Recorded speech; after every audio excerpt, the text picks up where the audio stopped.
Hello.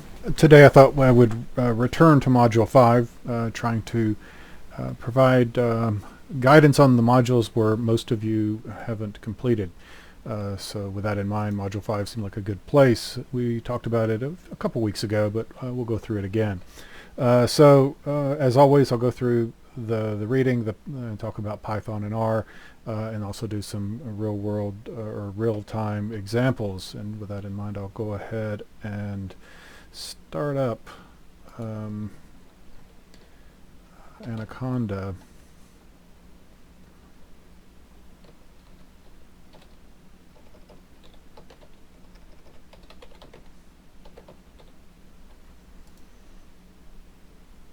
And I use a environment that has R and Python both set up because I prefer to do my notebooks in R rather than using RStudio. So we'll go ahead and get that up and running so that we're good and ready to do it whenever the time comes. And I'll get it over onto the right window as soon as my mouth stops being really weird. It's sure kind of a combination of software issues. That's probably close enough that I can continue. Back to the topic at hand, namely Module 5. As soon as my computer wakes back up, we're running a little slow. So Module 5 deals with advanced data structures, and probably the most common advanced data structure that we will be dealing with in this course is a class in Python. So with that, we'll go ahead and shift back in, and here we go. So advanced data structures. The basic idea and the reason it matters is that data structures are the heart of your program. You want to use an appropriate way of organizing your data so that you can actually make sense of it, do something interesting with it. So with that in mind, you need to know the appropriate ways of structuring the data. You can take courses on data structures unto themselves. It's something that's generally covered somewhere around Programming 2 or so. As a data scientist, you don't necessarily know all of the intricacies, need to know all the intricacies of the various types of data structures, but you do need to understand when to use which one, things like the difference between an array and a list and so on. And we'll talk a little bit about that stuff. But your reading it deals with NumPy basics, namely dealing with arrays and vectorized computation. And then Chapter 5 deals with getting started with pandas. But at this point, you should probably know a fair amount about pandas. I would strongly recommend that you focus your energies on learning pandas. There's several reasons for that. One is it is very common and very pervasive. A lot of environments utilize pandas. Another is that the concepts that you learn in pandas is relevant to R and vice versa. So either way is a good way to go. Focus on learning data frames inside of R and then apply that knowledge to Python. Or if more likely, you're going to be doing most of your programming in Python, as that's kind of become a lot more popular. Then maybe focus your energies learning the pandas arrays or data structures first, data frames first, and then some emphasis as well on R. In chapters 8, 9, and 10 in R is what you're recommended to be reading as well. So moving into Python, what's a class? And this is a toy example, right? The circle. A circle has certain properties, such as a radius. The only part of this that may be challenging for you coming from a different programming language, so if you have a background in a traditional programming language, is the whole self thing. And it's very similar to this. The difference is, though, in programming languages like C# and C++, you don't necessarily have to always prefix everything with this. It's kind of implied that the compiler is smart enough to figure out, well, I'm looking for a variable named radius, and it doesn't exist in the current context, but it does exist at the class level, so it must be talking about the class level, right? That's the way it normally works. It's a disambiguation between the scoping of a variable. You don't have that luxury in something that's interpreted like Python. So you pretty much anything that is an instance variable that traditionally you might be able to leave off the this inside of your functions, you've got to include this. So or self. So that's why you'll say self.radius equals r, and then anytime you reference a a class or instance level variable, you have to always use self to do it. So with that, we'll try to try this again of popping off and dragging over and letting go and maximizing. Like I said, some weirdness with my environment. So going down into this course and module 5, and we are talking about the circle.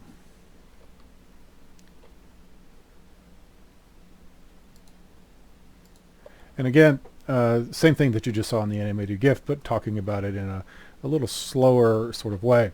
This is how we define a class. It's very much you use the keyword class, the name of the class followed by a colon, and then you indent everything that's inside of that class. Follows the basic pattern of the constructs inside of Python. And go ahead and run this. Nothing really happened just yet. It just set up kind of like things that are going to be put in place to use it. So we have defined what it means whenever I say circle equals something, what that means. And in this case, it's going to create this class, and it's going to do some stuff for us because I'm not passing in a parameter here into this init, right, which is what happens right here. It's going to default to r equals 1, and that's what when we get the radius, it says it's r is equal to 1. And then the area is obviously going to be pi times that squared. The typical radius squared times pi gives you the area. So we know that area is going to be pi because the radius is 1. It's a unit circle. Or a unit, a half unit circle, technically, I guess. The same thing whenever we give it something more interesting, we say that the radius is 42, passing in r equals 42. And you could actually do that. You can say r equals 42 and do a named variable if you're so inclined. Not necessary, and the this just magically happens, so you don't have to say this is equal or the self is equal to this sort of thing. It just happens because there is an instance. You can also retrieve back from a circle the value, and note that it is different than this other because we have two different instances of those classes. Both are based on this. They're both based off of the same template, if you will, the same structure. They have different instance variables, different instance values, and they're different instances. So it's like having two different variables that just happen to be pretty complex things that include a combination of methods and the data those methods operate on. That's kind of the whole point of a class, is to combine those two things together. So something you definitely want to be familiar with, especially as things get more complicated, because I have personally been going through this on a side project I've been working on. I think I can show you that without getting into too much trouble. I go into the notebooks, and I've been creating this thing called doing some text analysis, where I'm basically going through, and I'll go ahead and clear all output just in case. And basically here, this is not so much object-oriented, right? Do some definitions, typical sort of code, right? And I'll make it a smidge bigger so you can see it. So there's no class in this stuff. This is all kind of traditional, what you might see a lot of times. The problem you get whenever you do this is it becomes really challenging when something gets more complicated. So I've got a different file out here called clean text files, where I've actually am trying to and I'm going to restart and make sure I don't have anything showing I shouldn't show.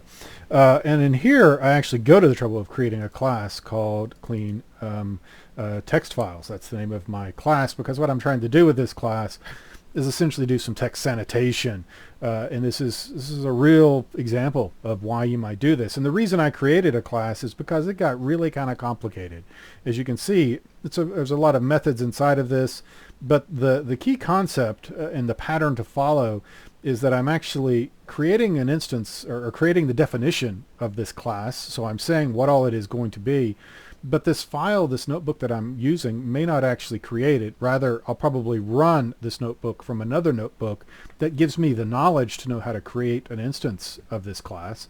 And then I'll actually create the instance in the driving notebook, not inside of this one. That allows me to do a lot more of text analysis and so on. I actually have a little bit of a driver code in here where I'm actually testing things out. When it's real, I comment that out, right? So it would never run. And so the basic idea is it's an extension of that simple circle example, right? So I go through, I have an initializer, and I give it the self, which you have to always have. And then everything that is an instance variable, I assign at that point during my initialization. I do things like create a logger for this particular instance. I set the level, may or may not be the best thing to do, but I go ahead and do it, set it to info. Then I have some variables that I want to keep track of at a class level so that I can then use them by other methods. And I basically, inside of my initializer, getting everything ready so it can be used later on. And inside of the class that actually calls this, I'll do something like a %run of the notebook and actually run that notebook that I just showed you. I'm going through doing some pip installs. I should probably clean that up and move that into a requirements.txt file and manage it that way. But I've been doing it this way just temporarily. And here's where I'm actually running that. And at this point, nothing really happens other than I know how, once it's in the right state, I know how to create that instance of that class. And when I do, I can go ahead and do it right here. And I can basically say, give a couple directories and say, create an instance of this so that I can actually do the work that I want to use. And then I'm going to go through and actually have it do the work so that it actually does the clean process. So I have a very simple sort of cleaning process that outputs a bunch of stuff that I want to know. So I'm getting back a tuple here. So a real world example, and kind of hopefully gets across that maybe it's important to understand this fundamental concept of just a class, right? And that's the reason that you need to focus on this stuff is whenever you move past the toy examples and you actually are dealing with something that is more complex, you're going to probably want to organize it and be able to do things like code reuse. And that's the whole point of some of these advanced structures is code reuse so that you don't have to write the same thing multiple times or worse yet, copy things over. So that's the Python in constructors and classes. So whenever you're doing your assignment for Module 5, you're going to leverage the work you did in Module 4. And that's something with most of these, not all, but most of these modules, I think starting around 3 on, is they essentially build on each other.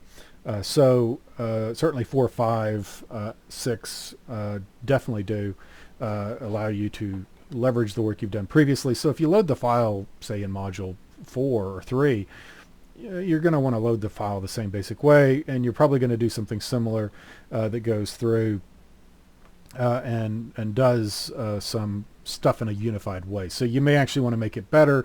Here's an example that I've used of basically defining a function that does the work of a given stock, and rather than doing the code inside of itself, I basically do it here, right? So I set up the average for the entire data frame to start with. Then I define a function called create slice, which will allow us to compute a data frame, which is partitioned based upon a particular stock, and then producing a friendly name for it, depending upon if you get friendly names out of your text file or not, and then basically reset the index so that we can join it together later on. And the way you do that joining is through merge. Merge is a really important concept to understand as well. Merge is going to be how you move things together. So looking through the example code that you were supplied, something derived off of it anyway. As always, you start off by importing pandas as PD. It's not something you have to do, but generally speaking, we do it anyway. One of the things I have learned in Jupyter Notebooks anyway, if you're relatively clever, you don't need to do some of the stuff I've been doing. Example of me not being all that clever. So I've learned that the kernel runs in the folder as the notebook. So you can basically go through and watch me turn out to be wrong. Do this. So what I'm doing is basically getting rid of all those absolute paths. Makes life a whole lot easier, and it should work. We'll find out here real quickly if it doesn't. So in this case it does not. So does it really not exist? Let me go over and take a look. It may actually be a different name, and it is a different name. Yeah, the file's not there. So what are we looking for? That. Actually, we can be a little smarter. Let's just make it relative. And it does exist. See, I didn't print anything out.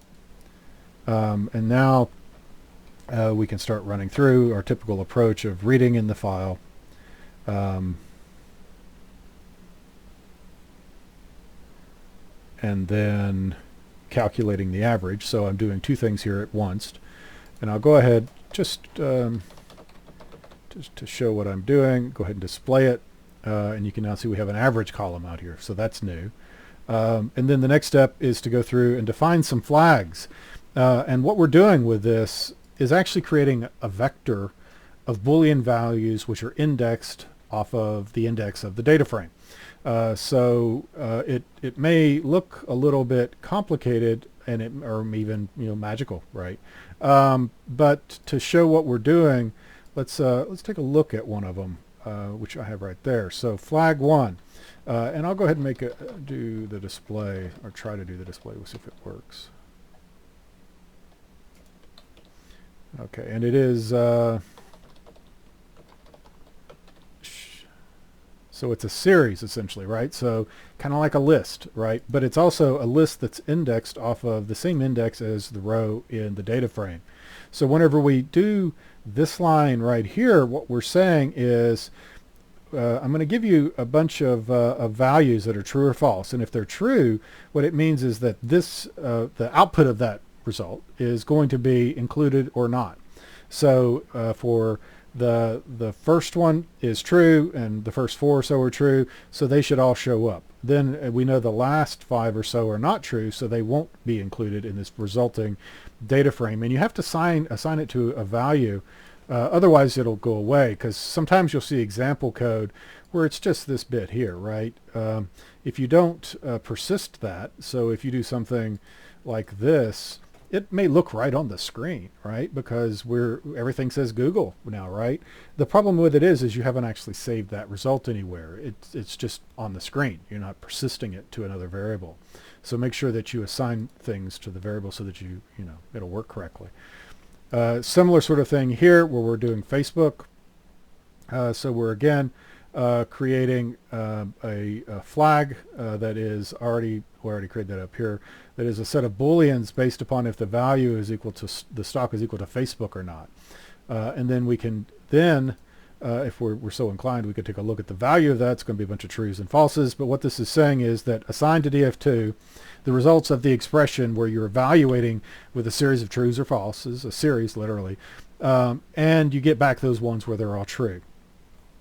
And then we're subsetting it and basically saying we only really care about date and average. And in fact, we're going to rename the column average to Facebook.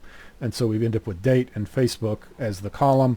And we did that same basic thing up here. Right, so we ended up with a column named Google because we renamed average to Google. So then, and the reason we had to do it in that sequence is, I guess alternatively, you could have taken the open and close and the stock name, computed the average afterwards, and renaming it in one go. So you would be doing this on the subsetted data frames rather than the overall data frame. A little bit more work perhaps inside of those individual functions. So with that, we've created 2 of our data frames. Now here's the part that it matters. How do you get them together? And there's several different ways you can do this, but I'm merging them on date, and in particular I'm doing an inner merge. And again, you have to make sure you save that result to something. If you just do this piece where you say pd.merge and then you give it'll look right on the screen, but you haven't actually persisted it, right? And the reason you're going to need to persist it is that at some point you're going to do more than 2 things. And the way that you'll do that is you'll merge the result of this with another data frame. So dfx will go into one of these, and you'll have something like a df3 that you're merging again off of date, so that you can do 3 columns and then 4 columns, right? So that's one of those things as you're looking ahead. Then the last bit here, pretty straightforward. We're just writing out a CSV based upon and having done the merge, right? So we're taking this and saying, write it to a CSV in the file name that I gave it. And then if all went well, inside of here, we should see something called GAFA out, right? With hopefully today's date. So that's some pretty important stuff for you to know, especially for your assignments. It's not exactly everything you need to do, but it gets you well on your way. Another sort of guidance is one of the things that is probably a pretty good practice is to copy the rubric mastery text into your comments, either inside of your Pandas notebook or into your sorry, I'm trying to find my presentation again, into your Python or R script, and break it out so that you say criteria 1, right? And you put the text in there of what is the mastery column. And there's 2 reasons to kind of structure your code that way. Especially in classes like this, it makes it easier for the instructor to see that you were looking at the rubric and that you did do all of the things that are specified in the rubric and that you were aware of them. It also makes it easier for you because you can go through and see fully if you've done exactly what you're supposed to do based upon the combination of the instructions and then the rubric that will be used to grade the output of those instructions. When we're doing the merge, like I just talked about, there's several different ways you can merge things together. Inner is probably the one you're going to be most interested in right now. And it's an inner join similar to an SQL inner join. Basically, all that means is the keys have to exist on both sides. Whenever there's a match between them on both sides, then the result is included. You have an alternative of something called essentially an outer join. And your variations on that is left or right outer join, where you only want the ones on the left side, so that's going to be the first thing, or in the merge command, or the things on the right side, that's the second one. So if it doesn't have it in the corresponding one, it's not going to show up, but the ones that are in one or the other do show up, but you're going to have some gaps in those where it's in the one and not in the other. The outer join is essentially a full outer join. You pretty much ignore those things that are missing and you end up with a lot of potential nulls. And a cross join is essentially a Cartesian product. For each one of the records in each data set, you combine them together. So if you have 2 records in one data set and 2 records in another data set, you'll end up with 4 records across them with all the combinations of the various records together according to the keys. There are times you use that, and it's usually at the point you're trying to enumerate all possibilities. Not necessarily going to be something you do much in data wrangling, but you might do that as part of some analysis. It's always a good idea whenever you get pretty far along to take a look and plot the graph using some search engine to see what the stock prices look like, to make sure that your graph looks something like their graph, right? That's a reasonable sort of thing. Now we'll go ahead and do a little bit more on NumPy, assuming everything cooperates. NumPy is quite useful, especially if you're dealing with essentially vector or matrix math and manipulation. That's kind of what it's for, primarily. You can do other stuff with it, but it is pretty much where it's sweet spot. In particular, in a subsequent course, you're going to study something called a Markov process. Markov process is a fancy name for basically something that has state transitions with probability from one state to another. So you go to your favorite pizza joint and you're waiting in line. For each unit of time, there's a certain probability that you will continue to wait in line, probably decreasing if you're like most people, right? So whenever you first get in line, you may be willing 80% or so to wait, right? And the alternative to waiting in line is potentially to leave. So one of the characteristics of a Markov process is that the summation of the outgoing arcs essentially from a given state will add up to 1 because the probability is going to be 100%. So that means that if you're 80% chance you'll wait, there's a 20% chance you'll leave, assuming there's only 2 states you go to. Generally speaking, when you leave, you stay left, right? So if you enter the leave state, it's probably 90-something% that you're going to stay gone. But there may be a small percentage, maybe 5% or something, that you'll come back in and go back into line. So the point of all that is that you represent states essentially as a matrix is what it turns out to be. And it gets really simple to model it over time, because if you represent it the right way with your state transitions, then you basically just multiply a matrix by itself a certain number of times, and that gives you the probabilities over those units of time. So it works out that using something like NumPy is a really great way to do that. So the point of all that is you end up doing it again later on, getting a good foundation, knowing how to do things like create a random array of numbers. So in this case, a two-dimensional 2x3 matrix might be useful. Now, you may not be doing random, but you probably need to understand how to represent data into it, because you may end up needing to do things like represent it in subsequent classes, right? Things like shape gives you an idea of what's the shape of a particular data structure. So how many rows, how many columns, or how many dimensions, taking it another step further. Here you can basically create an array from a Python array. That's something that you're asked to do in one of the assignments, is show that you know enough about NumPy to know how to create Python arrays and convert them to NumPy arrays. And it's really complicated, right? You use the array method. Pretty straightforward, and that's one of the things that you'll find over time, is that when you start Googling how to do things, your search terms may actually be the command. So keep that in mind. And then here, going through a little bit more, and the reason this kind of is relevant is that matrices and vectors are a type of data structure. That's the reason we talk about NumPy, is because it's a set of libraries that have a corresponding set of data structures and methods on them to do things like multiply a matrix or a vector by something, either a vector, matrix, or number, or something else, and get a result, to know how to deal with that. And you'll find yourself needing to go from a primitive data type to a NumPy data type fairly often. And you'll end up needing to do things like here, we're raising an array. Actually, this is a matrix, a two-dimensional matrix. You're multiplying it by itself 3 times. That's what the star does, is it raises it to the 3rd power. Kind of relevant. You'll need to know how to do that in a subsequent course, because it does become important. Also, we've seen the basic concepts of indexing and slicing. This is kind of pretty standard. You'll start seeing things where you're picking from the 5th element to the 8th element.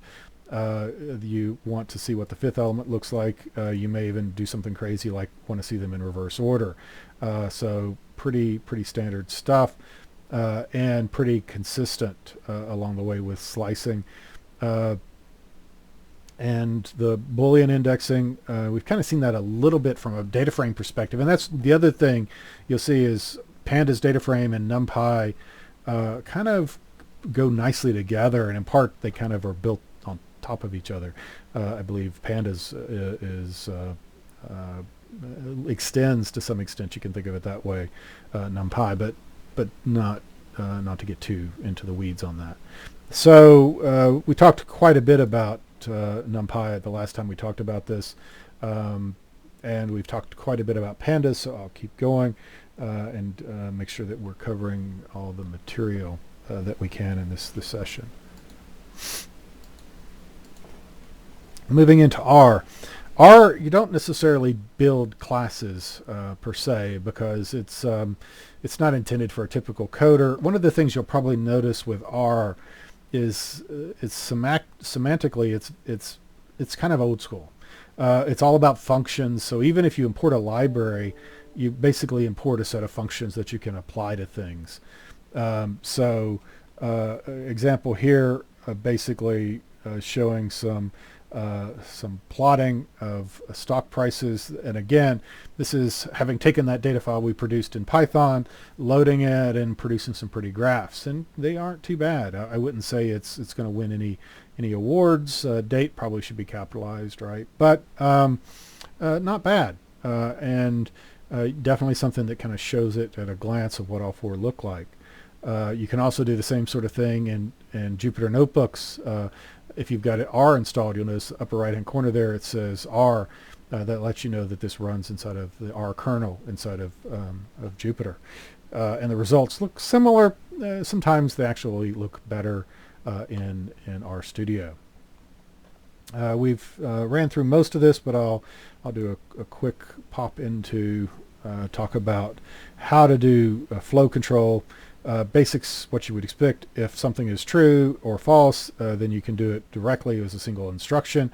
You can also group them together as we do here with brackets. So very similar semantically or syntactically to what you would do inside of a language like C# or C++. The difference here, though, is there's no line terminators because of the nature of R.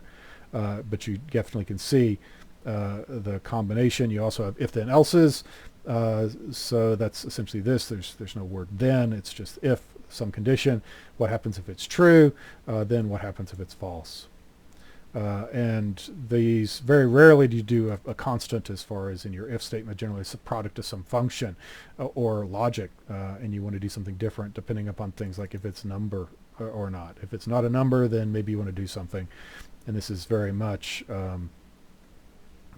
something that you may need to know, because flow control becomes an important part of every program you write if they get beyond a trivial level. Same thing with looping. Although looping, this is not one I'd want to run because this will go forever, right? There's no terminating clause on this. It's just saying repeat. There's not any kind of break or action that would occur. Break is going to get you out of the loop. So it's important to do that, and you always want to consider what your terminating conditions of any kind of construct. A while is going to do a test at the beginning of the loop. So while something is true, keep looping. A for is going to loop a certain number of times or go across a series or something that can be enumerated. So in this case, we're going through every month and so on. So with that, we've done a brief but pretty decent coverage of looping. Advanced looping, similar sort of concept. Packages we've talked quite a bit about, and so on. So on deliverable 5, a little more discussion of that.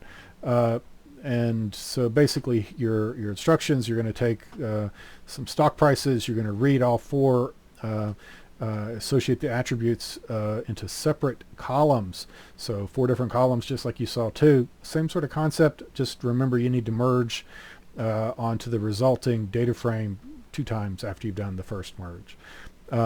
Create an output file that can be read in by R.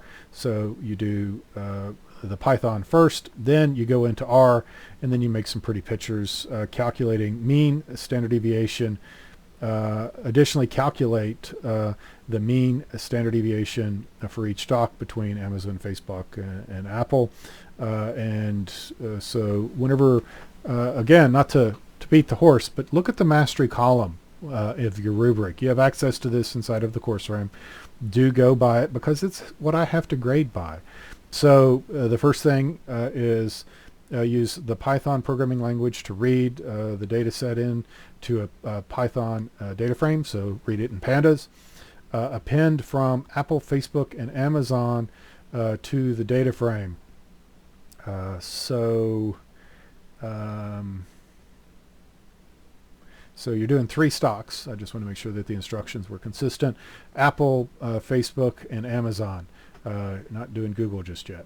Then you're going to use Python grouping functions to group the data together for analysis. Grouping in this sense is going to be doing a merge, right? Include significantly more error checking logic to determine if the data was read incorrectly. So there's several ways you could accomplish both of those. The one above it also has to determine if the data was read incorrectly as the distinguishing characteristic between mastery and proficient. One approach is to do a whole bunch of error checking to count to see if a value is the number you expect and so on. Alternatively, an approach that you often use as a data scientist is to do stuff like summary and description of it. So describe and summary. To take a look and see if the nature of the data is what you expect it to be. That'll help you do things like determine how many empty values there might be, how many rows there are, and so on. So rather than having to do a lot of try-catches and all kinds of stuff like that, you may very well just be able to do some descriptive analysis of the data and showing it that you've actually looked to see that the values are correct. That's the way that you get from a C to an A, is that you include a significant amount of analysis of the results. Then for the third criteria there is use the R programming language to read the data into R data frame, append from Apple, Facebook, and Amazon to the data frame. If you do that step up in Python, that you've got it, you just want to read the file, then do some analysis again. Do some descriptive analysis of your data to make sure it came in correctly. Then this is another one that people sometimes skip right over, is use R to calculate mean standard deviation for each stock price. That's the baseline. That's what you get to get a C.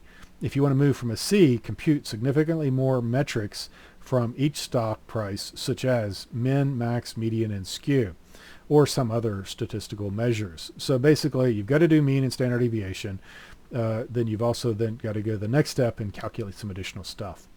Then use R to graph each stock price using the default settings for the graphics library. That's the baseline. That's what it get to get a C. But if you want an A, you need to include significantly more options to customize the graphs. So you've got to set some additional things beyond the defaults to get the A.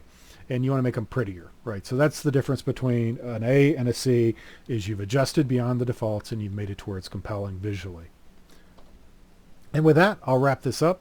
As always, if you have any questions, let me know. That's what I'm here for. If there's a topic you'd like me to talk about in subsequent lectures, let me know that as well. If you're stuck on something, shoot me a message. I'll be glad to try to add some light to it and hopefully get everyone to wrap this up. Do keep in mind, the clock is ticking and the number of days you have to do each assignment is decreasing rapidly.